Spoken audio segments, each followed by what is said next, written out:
Parkcast, the UK's original theme park podcast. Welcome back to Parkcast. How you doing? As you know by now, we are a podcast for theme park fans. I'm Bex. I'm usually with Kev. He has still not emerged from his sea of house-moving boxes.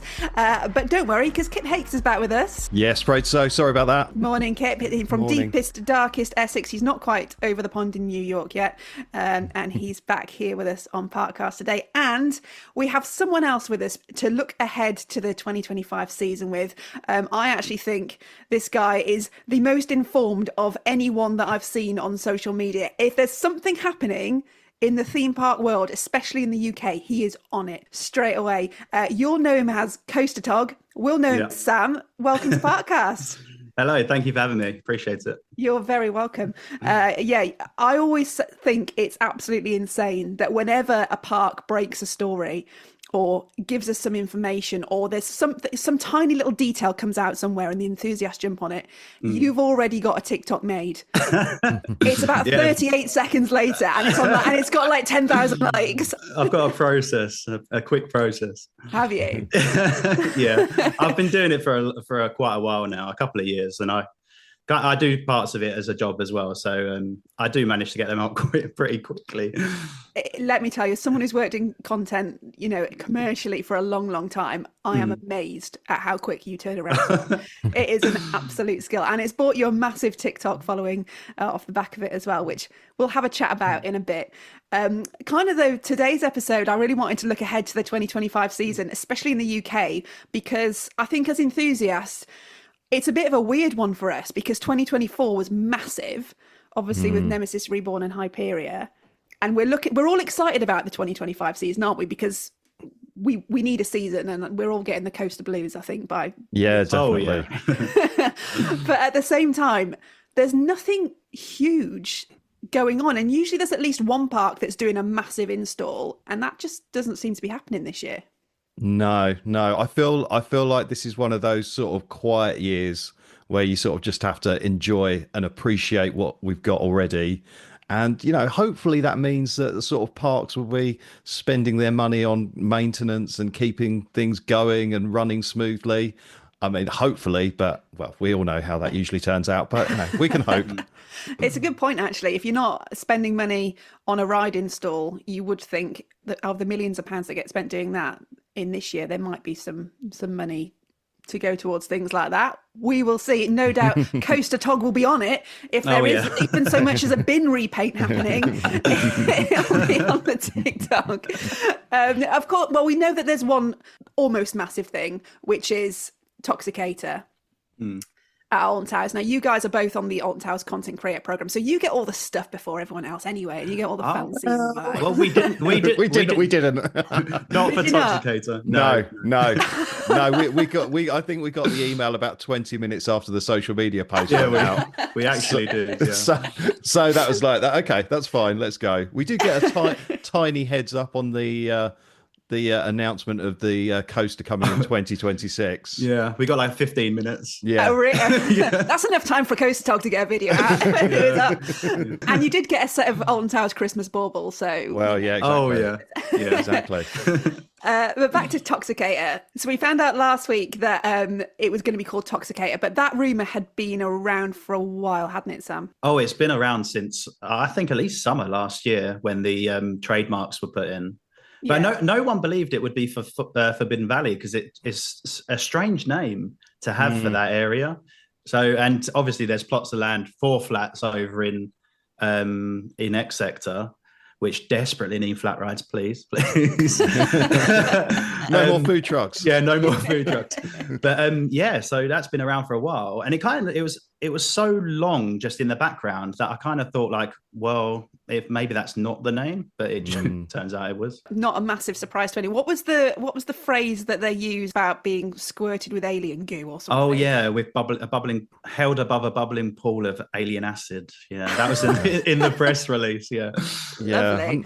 No one wants saliva in their face. No. Well, some people do. Some people pay for that, but On a whole, though, Toxicator. Now, there's obviously enthusiast thoughts and general public's thoughts. So for the general public, what a lot of them see is Ripsaw going back in. Yeah, 100%. Especially with the color scheme they've gone on the on parts of the gondola. They see that and it's instantly recognizable as Ripsaw. That's what they see. Yeah. So I think putting a topspin back in that spot was maybe the wrong call.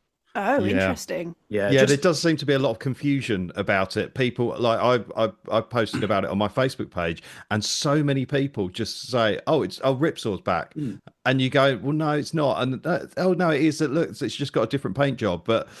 People, I don't think the marketing is clear enough that this is something not completely different, but as different as it can be for another topspin. And I think it has confused people.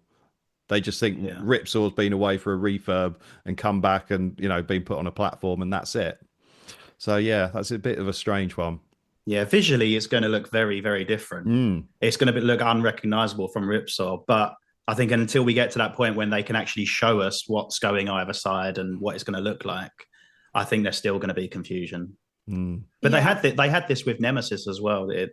People still say it's just been painted. I suppose, like you say, that comes down to the marketing of these things. And we as enthusiasts know that this is like a flawless topspin model. It's back to back. You can face both sides, but it's also tricky in a way to go, all right, so you're facing the other way as well. But what does that mean to me as a rider? Like it doesn't mean a lot. Whereas you look at something like Talakan at Phantasialand, where you've got this massive structure around it, and whether you're facing forwards or backwards actually makes a massive difference to your ride experience because you're seeing totally different things. Do you think it's a bit of a shame that they didn't do a bit more with what they've got, or do you think there might be some surprises that we still don't know about? I don't think there's going to be surprises. No. I think it's done. Yeah, I think it's pretty clear that there's either side of the ride structure is going to be two theming pieces. That's pretty clear from like the plans, and that is just going to be there's going to be Ripsaw like fountains either side, and you can walk underneath. I don't think there's going to be anything more than that. No, which is a shame. Be cool to have like some fire or something. Some awesome. Fire would be brilliant. Yeah, fire would be good. But I mean, they've taken a while to put it in. They've been doing this since May last year or something. I think it's quite a long time for a flat ride. I think when people just want some quick flat rides to take capacity away from like their coasters, I think they spent so long on this one. In this time frame, they could have easily put like 2 or 3 in. I wonder if because the theming, not that there's a huge amount of theming, but there is to an extent in that you've got that raised platform there. There was a lot of concrete work going on, wasn't there, in 2024? A lot of concrete, yeah. They haven't almost just plonked it on the ground. So I wonder if that's taken a bit more time, but also it's swallowed up a bit more budget. But they feel like visually that's possible, because when they were doing Smiler, there was a lot of problems with getting the foundations in, and that delayed things a lot, especially with the weather and the sort of vast amounts of concrete. So that is kind of possible. But I think also we've got to remember that they are putting Toxicator in, but they are taking Blade away, which is just that annoyed me so much. It's so frustrating.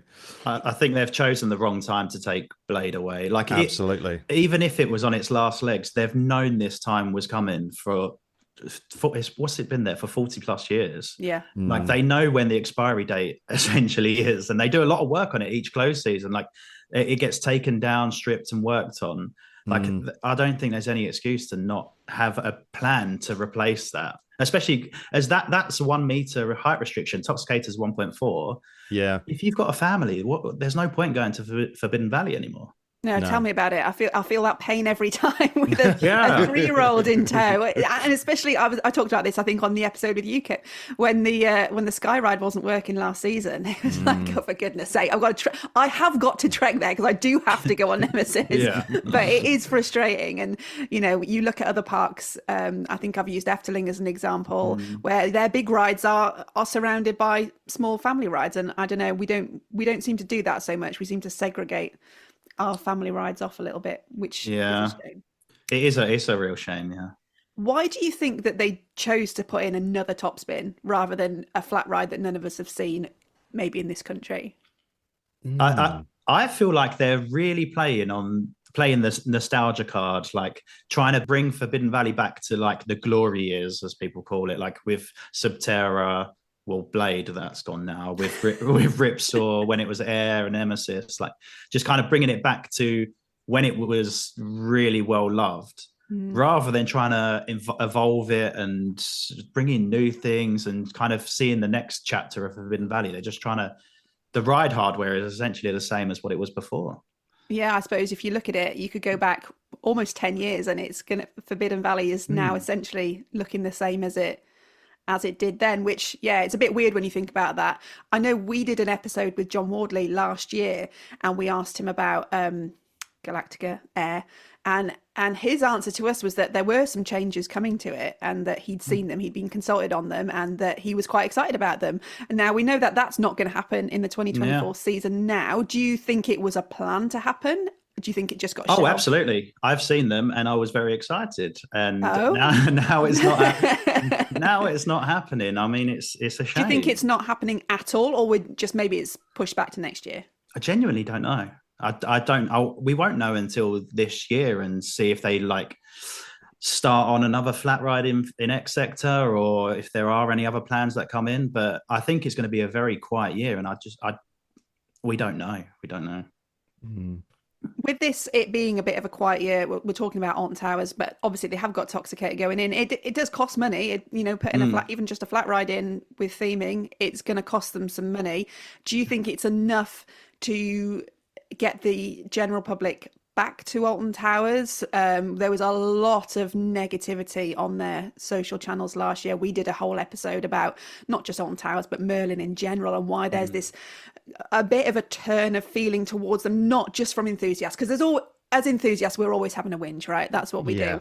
But there seemed to be last year, last year, even the general public were really like, I'm not having a good time, particularly at Alton Towers. Do you think they're going to have a tough year overall? No, because attendance was up. Last year was up from the previous year. And personally, for me, I went to Alton Towers countless times. And I don't, like, the things that people were saying, like, I don't discredit them or whatsoever. I know, like, people have bad times and stuff. But personally, overall, I thought I had a really good year. But yeah, when you go to, like, other parks, like you go to Efteling and Europa Parks and stuff like that, you don't have the same experience as Alton Towers, because you kind of have to look on the app, like, do I trek over to this ride, is it open or not? Whereas if you go to, like, other parks, you don't have to have that thought process. You kind of just assume it's open. So I think, and obviously if you go during busier periods, you're not going to get on as many rides. The queues are going to be long, whereas I kind of tend to avoid those times, or if I go during those times, I'm not necessarily there for the rides anyway. So I don't think they'll have a poor year. I don't think attendance will be down. I think it will just be another Alton Towers year.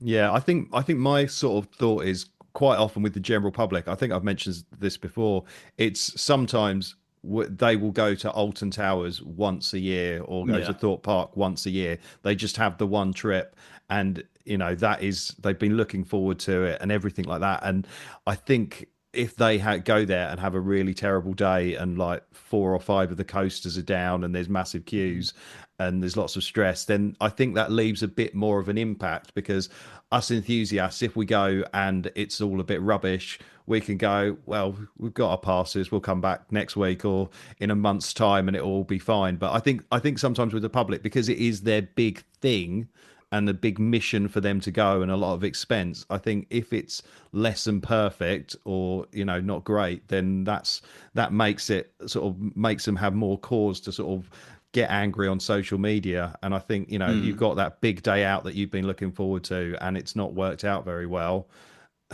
It's just frustrating as a member of the sort of general public.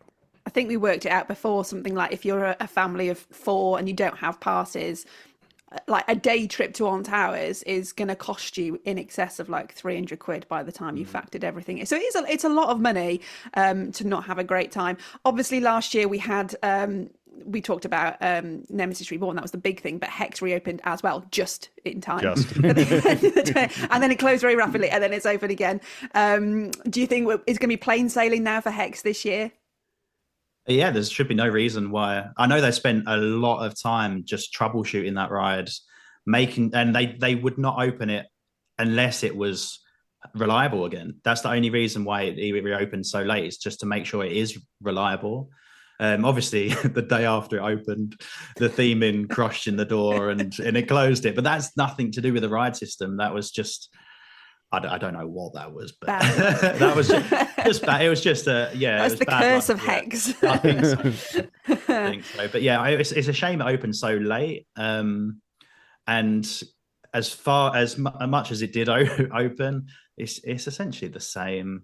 Like there's no improvements on it. So like, it's not going to bring the general public in because it's just the same. Yeah, it's just back open. It's not. It hasn't had the Curse Auto Mana treatment and stuff. We mentioned it just before. Well, I did trekking across the park when the Sky Ride's down. Do we think Sky Ride's opening this year? Yeah, absolutely. Yeah, I think 100%. Well, I don't want to say 100%. I'm going to hold you to that. 99% sure that will be open for opening day. It has been. It was testing. There was testing single gondolas throughout Christmas and stuff. So I didn't see a video from you on that. What you losing touch? Apparently, no, I don't know. There was one video I saw during Christmas. I didn't see it myself, but people were messaging me saying it's testing and stuff. But I mean, it needs to open. It doesn't feel like Alton Towers without the Sky Ride. No, I think I did something like 28,000 steps the last time I was there. Oh yeah. So it needs to open for my legs. Yes, mine too. Okay, so that's pretty much Towers then. Obviously, on the horizon, we have a couple of new things, not for this year, but we'll probably see some work going on this year. Postman Pat Ride is going. Oh, I am actually gutted about that. I do love that. As a grown man, I do have a child, and I took her on Postman Pat at 10 days old, and it was like it was like one of the first rides she ever rode at Alton Towers. So it means a lot to me. So it's just a shame they're closing it. It's not even an old ride. And again, it's one of those ones that even at 10 days old, you can go on it. Yeah, there's not many rides which you can go on at 10 days old. No, it's a shame. And if it is getting replaced by a coaster, it's going to have a height requirement. So yeah, exactly. I think it's a real shame. We never wants to say no to a new coaster, but yeah, it does seem a shame that that's where they've had to put it. Yeah, that's been sacrificed. I mean, it's a really sort of classic ride system that could have been rethemed to any CBeebies IP, and have a car-based thing, because previously it was the tractors. Yeah. And I took my eldest on that when they were a baby, and then I've been on there with my son as a baby as well, and it's a classic ride system, and they could have done something with it. I mean, I think it's cool to get a new coaster, and it's really exciting, but it does feel like they're sort of hurting a bit of the CBeebies audience by having something that's going to have a height restriction. It'd probably be a low height restriction, but even so, look, some young kids just don't like coasters. They're terrified of them. It is a classic take with one hand and give it the other, isn't it? We couldn't just have we can't have both, expansion or something. I think it'd be a real shame if it did go completely. I'd like to see it go in storage and used for like maybe whatever happens to David Walliams and stuff like that. I think it just makes sense. It saves money as well for a future ride. Dovetailing nicely onto that, David Walliams, Dungeons, Cloud Cuckoo Land area. Right, you are the most informed person I know. What is your gut instinct about what on earth is going on with that corner of the park? Because it's such a waste at the moment. I don't know what's happening with David Walliams. I'm waiting for the IP to run out so they can do something with Do you know it. when that was meant to run out? I actually don't know. I'll try and find out. But I imagine it's probably next year, I reckon, because it's usually like a sort of a 5 or 10-year deal, and I don't imagine it's going to be was ever a 10-year deal. No. So I think 5 years would be at the end of this season. So yeah, hopefully. Maybe. I'm hoping the reason why Project Horizon has been delayed as much as it is because they've got overarching plans for that entire area rather than just an indoor coaster, nothing around it. They want to go back to themed lands with more than just one ride. So hopefully that's what I'm praying for. How cool would it be to have a brand new Alton Towers themed land as well? Oh, it would. Yeah. It would work perfectly over in that area as well. Because at the moment, it's not many people go to the back of the park there because it's quite away from the entrance. Yeah, and I think the Skyride being down doesn't help the matter either. No, You not know, at they all. could the little ones could just hang out in CBeebies Land and have a wonderful day and not have to schlep over there and go on a couple of rides, you know. Yeah. Yeah. Well, it's definitely one that we're going to be following. Obviously, we'll find out from you, Sam, first. He's going to know before Alton Towers know. And then just one final rumor, which I've heard. I've heard that the monorail might be down for the 2025 season. Have you heard that one? I've heard that one, but not. See, taking with one hand, giving. I heard that one last year, but nothing so far indicates that will be the case. Like there was scaffolding around parts of the monorail track at the Christmas event, so that kind of gives me hope that they are kind of putting some money into it. But then there was an awful lot of buses running from the hotel to the park entrance during the Christmas event. So I'm wondering whether they've bought a fleet of buses. Yeah, and they've done all the improvements to the sort of walk from the car parks to the park entrance. That's you know, all the pathways and stuff.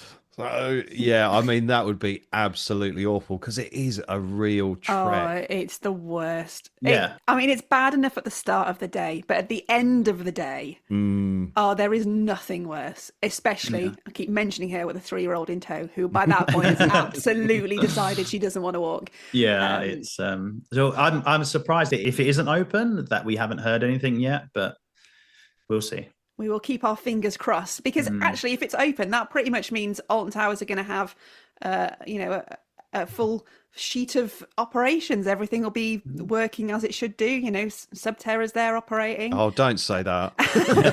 X is reopened. Well, Nemesis is back. They've got a new flat ride. It could have the makings of, although it's not a groundbreaking landmark season, it could just be a great season.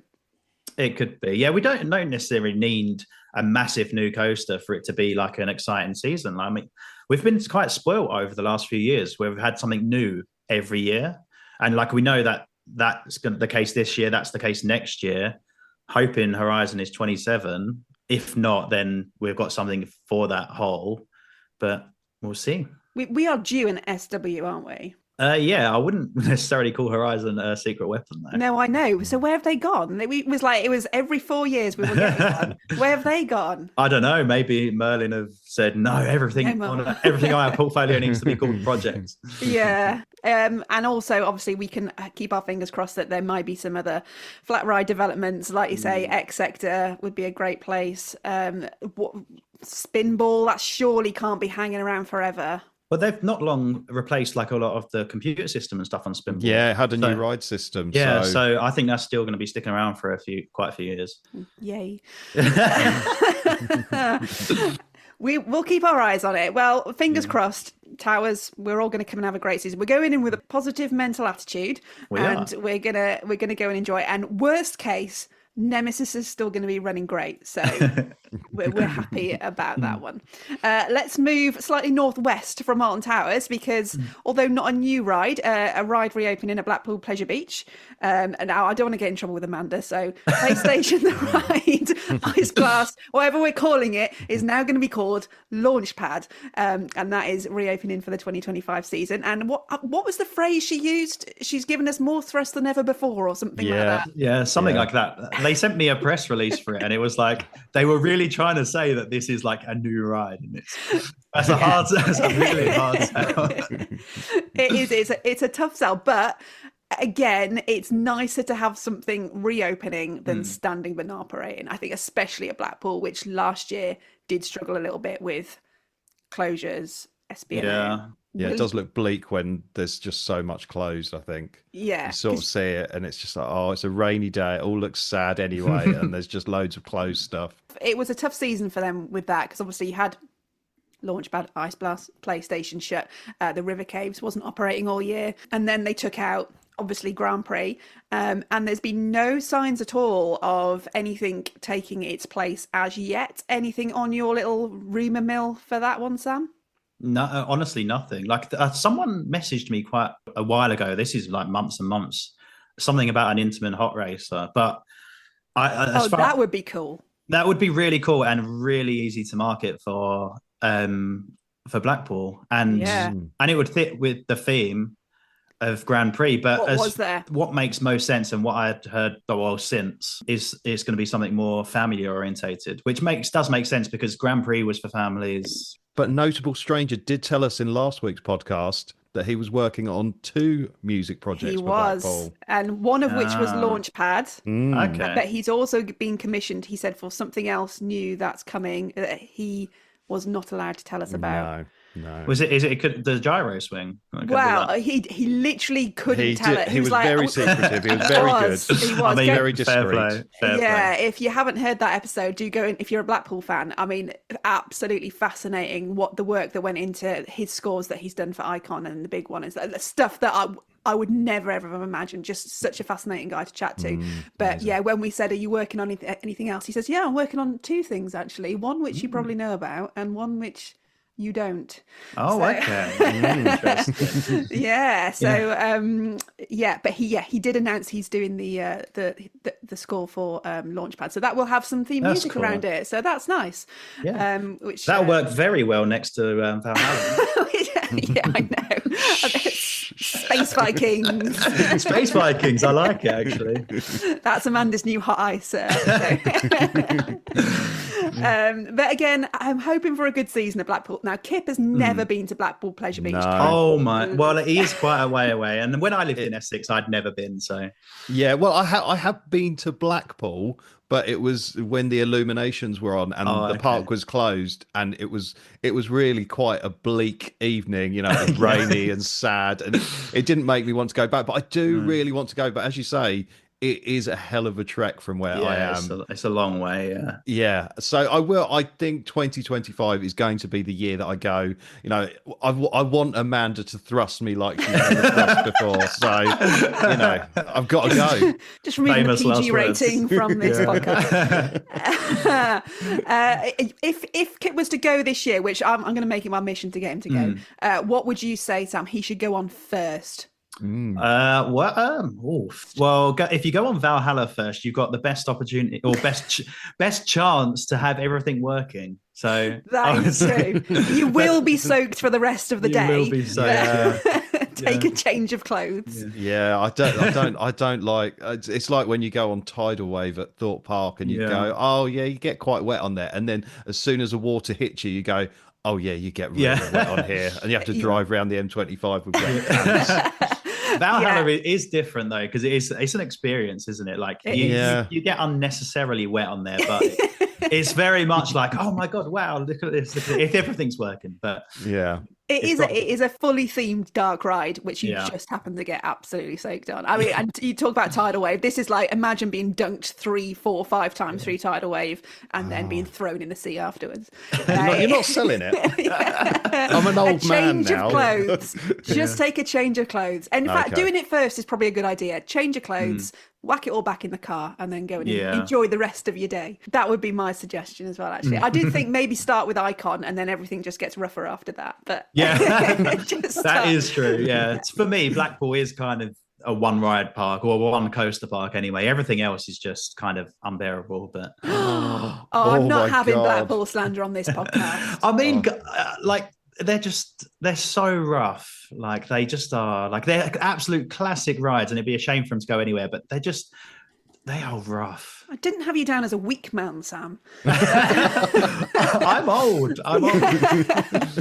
The only one that I will not go on, I absolutely refuse to go on, is Infusion. That's never happening again. Yeah. Everything else, I'm more than happy to go on, even Steeplechase. Yeah, it is a great park though, and the more times I go, the more I fall in love with it. It's a really special place, and there is an atmosphere at Blackpool it's so different to any of the Merlin parks. It's very like old-fashioned seaside fun. Grab yourself an ice cream, go and have a wander around, and it's a lovely day out. You'll enjoy it. Book one of the rooms at the Big Blue where you can see the coasters going past. And yeah, it's not a there and back in a day park. No, not from Essex. That would be a tough one. Where else can we move on to? Paulton's Park, probably the only other park in the UK that's actually got a new attraction this year. I'm sort of quite intrigued about this. I think it's really good, and they're trying to push to sort of theme park content creators as well. They're having a content creator day. to launch the ride, which I think is great. And they also seem to not be. It's not just inviting the sort of god tier, well-known content creators. They're inviting smaller content creators as well, which I think is really nice. And I think it's good for parks to make relationships with content creators and allow them to make content on new stuff, and hopefully that will help them grow their audiences. I think that's a great thing that they're doing. And and we get a new ride as well. So this new ride is Ghostly Manor. What do we know about it?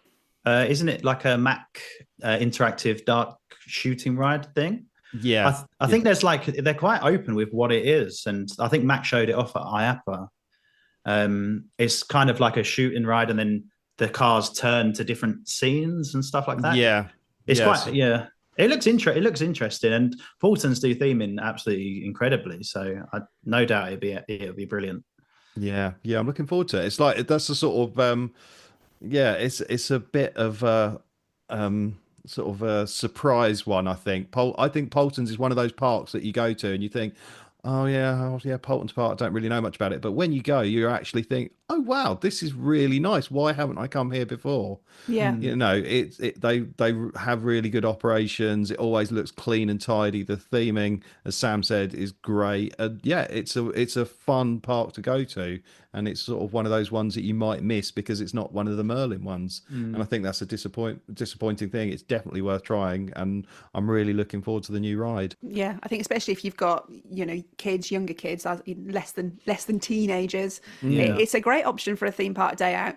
And who would have thought 10-15 years ago that we'd be kind of holding it up amongst the big boys? It's amazing what they've done with that park, and it's so nice to see a UK park doing really well, and actually not just sticking a load of rides down, but actually really, really thinking about how these themed areas work and putting a lot into that as an independent theme park. Yeah, absolutely. I mean, Drayton Manor are sort of trying to do that as well. I really wish that they'd sort of spend as much time and money as they have at Drayton, at their sort of partner park, Pleasurewood Hills.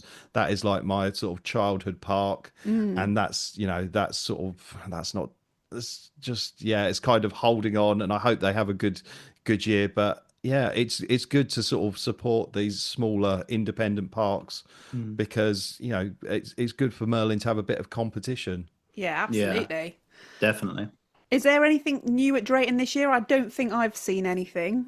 No, I don't think so. Unless I think they might be moving one of their rides to the Vikings land. I haven't seen anything. No, I've not. I've not really seen much about anything happening there. And then going down to Thorpe, which obviously in 2024, massive investment with Hyperia. Did that live up to everything you wanted it to be, Sam? I didn't really know what to expect when going in because no one's ever ridden a layout like that before. Yeah. And just seeing that outwards banked turn from off ride is just, you think, how is that possible? But yeah, unreal ride, absolutely unreal. The only thing that marred it slightly in 2024 was obviously the unexpected closures, of which there was quite a few. You were playing Russian roulette a little bit on your days when I'm going to Thorpe Park because Hyperion. Do you think that for this 2025 season they'll have sort of boxed all that off? And I'd like to hope so. Yeah, it's. I know it's. I've seen quite a few videos of they've constantly been working on Hyperia over close season. There's. I think someone showed me videos of people climbing the supports. I don't know what they were doing, but I did see. Yeah, they were kind of straddling them. They were. They were thrusting the supports. I'd like if it needs to have a solid season. If it doesn't, it's going to get a bit of a reputation with the public. People seeing rides down for long periods of time makes people nervous, and it's. Even when it was having problems sort of in last season, I saw people on social media going, "Oh, well, it's just another Smiler waiting to happen with the ride closures," and the general public they connect the dots in the slightly wrong way, and they don't understand that it's closed for a good reason, that they're making sure it's working smoothly and nothing bad happens, but it's just not a very good look from a PR perspective. No, definitely. And I know like guys like you are doing a lot of content online, do a lot to dispel those myths and, reassure the public that these things are safe and that, you shouldn't listen to the hysteria. But it's very easy to get sucked into a hole of people whipping up a bit of distrust in the rides, especially on, platforms like TikTok, where you can just go down a rabbit hole and suddenly all of these rides are dangerous and no one should be going on them, which we all know is completely is untrue. just not true whatsoever. But we also know that extreme, content gets views. So things like that, people are willing to whip the public up into that kind of frenzy because they'll get the money off it, unfortunately. But let's hope for a good season for Hyperia. Do we think there's a bit more theming to come around? There was talk of like more planting that should have gone in and it didn't happen. And I don't know about more theming. I think it just needs time to flourish that area.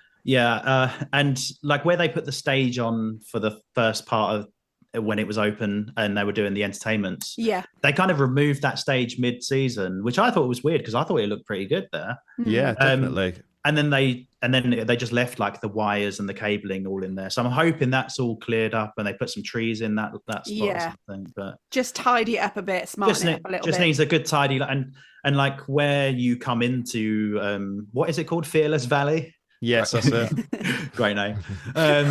They put like wood chip down, but then people as humans will naturally take like the shortest route. So people walking across the wood chips, it just needs to be fenced off or a little curb or something to guide people around rather than just through the plants. We are lazy creatures. We are. They're massively lazy, but I'm hoping it's just tidied up and just has a really good solid season. Good. Is there anything else of note at Thorpe? I think they're removing Slammer, are they? Yeah, Slammer had the planning permission sort of to go in to remove it. I find it mad that you have to have planning permission to remove something, and put it back to how it was, I did love Slammer so much, and I was really sad that it went. I mean, it was hyper unreliable, but it was such an amazingly fun ride that's different to anything else you ever did. And I am sad to see it go, but it's nice that there's a bit of space there. Hopefully they do something with it and it doesn't just sort of sit like the Loggers Leap area did for ages. Well, I mean, it has already, I guess, but it'd be nice for something to go in there. And then, we've got the stage area that they've sort of put planning permission in for, which that will be good to have a sort of dedicated entertainments area, because I think they might be trying to get sort of entertainment in the evening for the Thorpe Shark cabin guests, and also it might even tie in with when they eventually build the hotel there. They might be able to let people on park in that section because it's sort of right at the front of the park. So I think there's sort of some nice things coming to Thorpe Park, but I don't think we're going to see another ride for a couple of years, although there is a lot of work around by where Swarm Island is on the back of that. There's been lots of diggers there and sort of surveys and things done. So again, hopefully a bit of a freshen up and a smarten up, because that can go a long way really to your impression of a park, can't it? So even if you've not got something new, if everything just looks good, it can help you feel like you're having a great day out. Just crossing over the road slightly to Chessington. Now, I've seen loads of videos from you, Sam, about Chessington and all these plans and their coaster plans, but I sometimes struggle to get the timeline right. So what are we looking at in terms of Chessington's future developments? So as far as I know, 2026 is it Project Play, which is the area, the Mexicana area, is going to be rethemed with that new, I think it's 3 new flats for kids and a kids coaster. And they're relocating what was the Bash Street bus? The Jungle Bus now. That's been relocated over there. And that's looking like, I've seen quite a few people mention it, a Paw Patrol IP is going to be for that area. And then it's the Minecraft area in Wild Asia. That'll be probably 27, 28, I think. Right. But I think I heard that's like phase 1, and then there's going to be like progression with the Minecraft. It's going to keep expanding. Maybe Tiger Rock is going, and then something else is going in there as well. Yeah. Wow. So interestingly, next week we're going to be doing a bit of a chat about IPs and things like that. So we won't go too much into it today, but it is interesting to me that Chessington are going down a very heavy IP route when actually they've got they had the bones of a great park without IPs, just in these themed lands, country, junk, that kind of theming. Do you think it's a bit of a shame that that's the direction they're taking? What I heard is that Merlin are gearing Chessington to be up as the competitor to Universal, which is why it's getting all the IPs, because Universal obviously IP based and stuff. That's why Chessington are getting all these.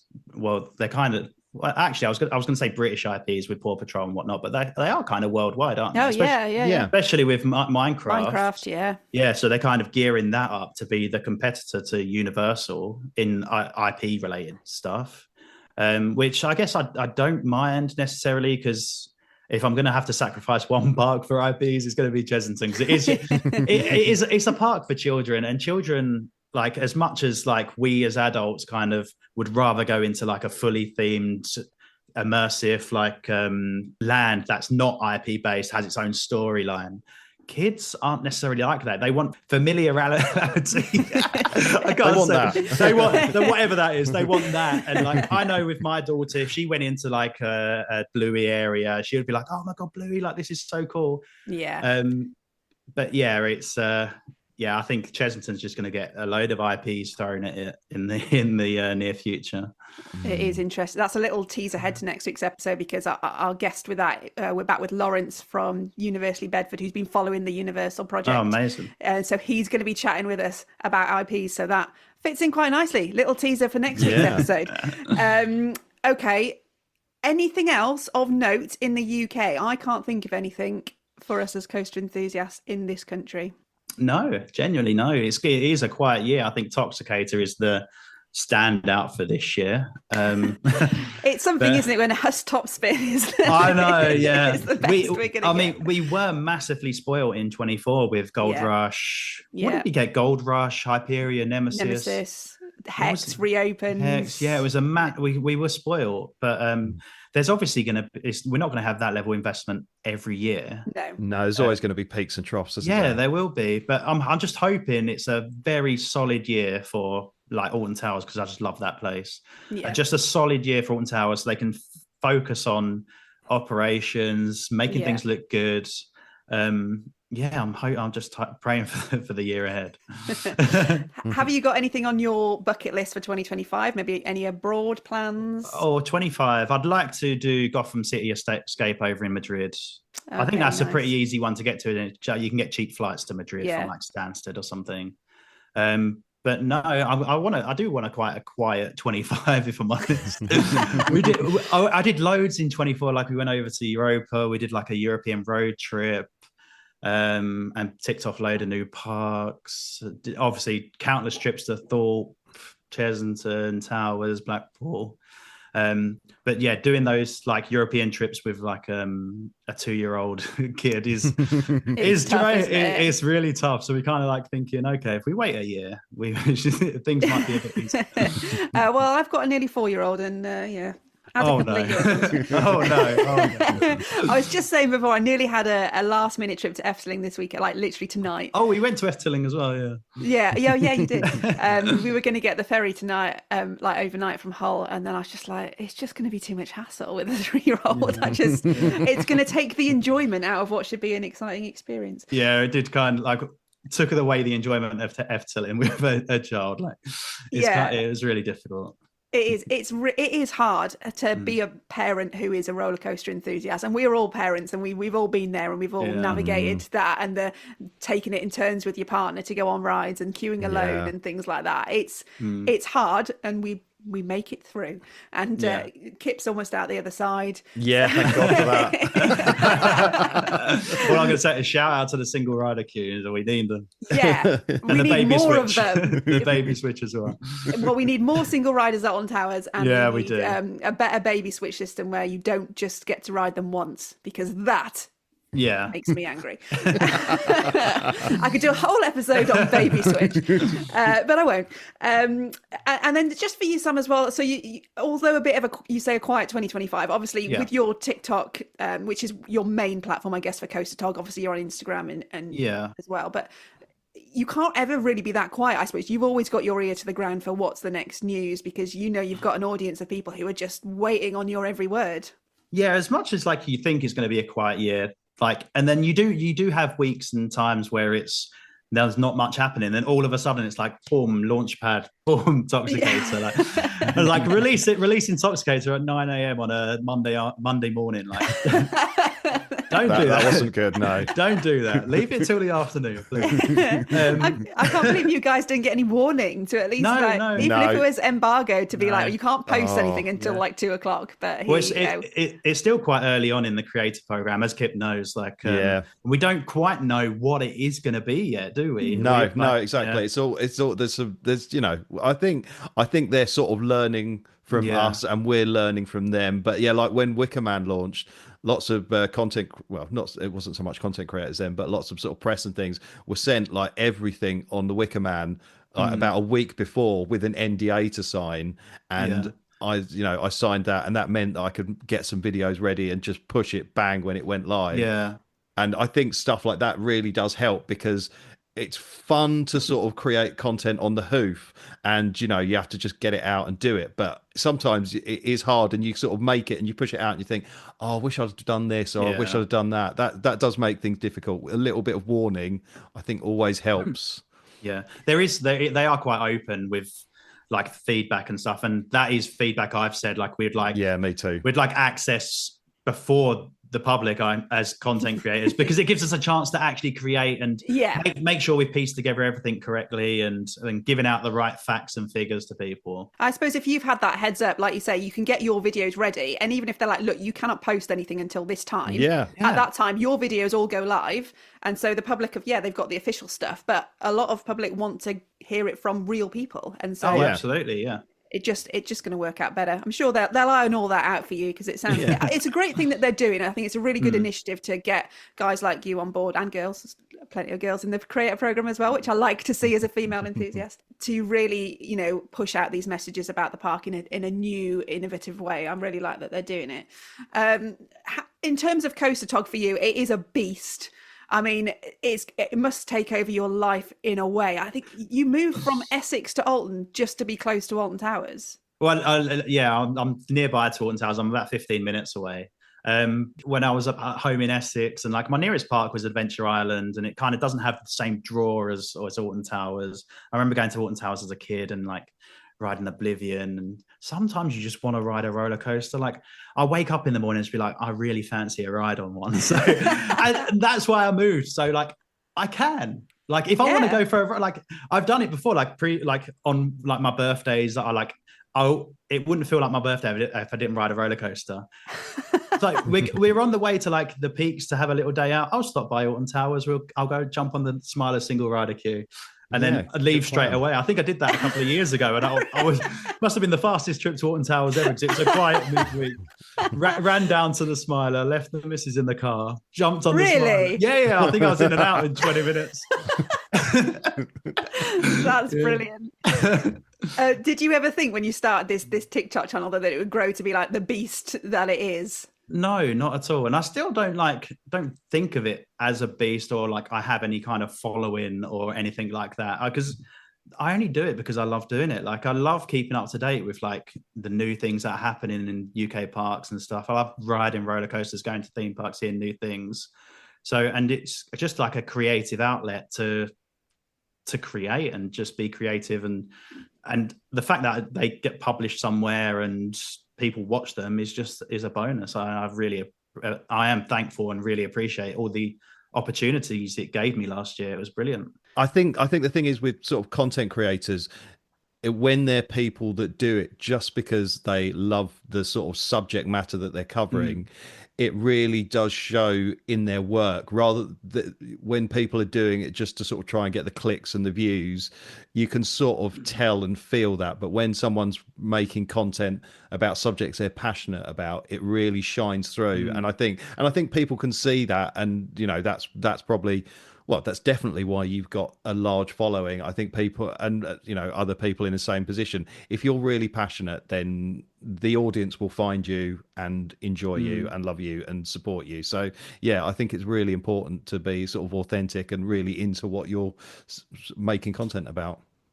Yeah, Absolutely. And you have got nearly 130,000 followers on there. So although you say you're not, you don't see it as a big platform, it is a big platform. It's a massive platform. And to get that many people interested in your stuff and interested enough to say, I'm going to follow this person, it is amazing. And I think what no one can underestimate is the amount of work that goes into creating content. Like both of you all know that these videos that we see, and then they're a minute long video, have taken sometimes hours and hours of work and editing and the thought process behind them to create a tiny little video.